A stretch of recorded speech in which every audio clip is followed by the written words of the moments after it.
সিদ্ধান্ত তোমাদের, তোমরা কাকে ভোট দিবে।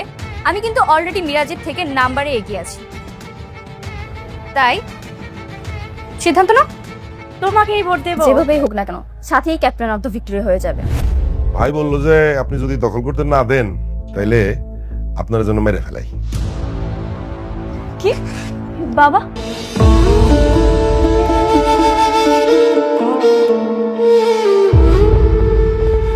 এবার কি তাহলে মিরাজ সাথীর টাকার কাছে হেরে গেল? ক্যাপ্টেন অফ দ্য ভিক্টোরিয়া কি তাহলে সাথী হবে?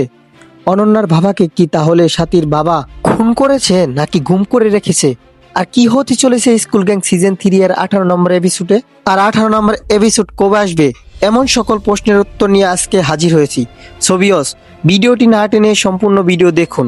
আমরা 17 নম্বর এপিসোডে দেখতে পাই সাথীর টাকার কাছে সকল ছাত্রছাত্রী বিক্রি হয়ে গেছে এবং বলতেছে মিরাজকে বুট না দিয়ে সাথীকে বুট দিবে। কিন্তু 18 নম্বর এপিসোডে ভিন্ন কিছু ঘটতে চলেছে, কারণ অনন্যার বাবাকে একমাত্র নাসির মির্জাই কিন্তু গুম করে রেখেছে এবং খুন করেছে কিনা এটাও কিন্তু আমরা নেক্সট পর্বে জানতে পারবো। তবে যখন সবাই সাথীকে ভোট দেওয়ার জন্য বলবে, কিন্তু অনন্যা এবং মিরাজ এবং শান্ত মিলে যখন সাথীর বাবার কুকীর্তির কথা বলবে এবং ফেসব্যাকটা পুরোটাই দেখাবে, তখন দেখা যাবে ছাত্রছাত্রীরা সবাই মিরাজকে ভোট দিবে এবং সাথী ভোটে মিরাজের কাছে হেরে যাবে এবং সাথী ছাত্রছাত্রীদের উপর প্রতিশোধ নেওয়ার জন্য বিভিন্ন তালবাহানা খুঁজবে। অন্যদিকে আমরা দেখতে পারবো সাথীর বাবা অনন্যার বাবাকে গুম করে রেখেছে এবং গুম করে কোথায় লুকিয়ে রেখেছে এটা আমরা জানতে পারবো নেক্সট পর্বে।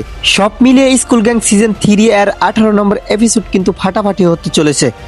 ভিউয়ার্স, এখন জানিয়ে দিব 18 নম্বর এপিসোড কবে আসতে চলেছে এবং কয়টা বাজে আসবে। আমরা স্কুল গ্যাং সিজন 3 এর 18 নম্বর এপিসোড দেখতে পারবো 23 এপ্রিল বৃহস্পতিবার দুপুর 12টায়।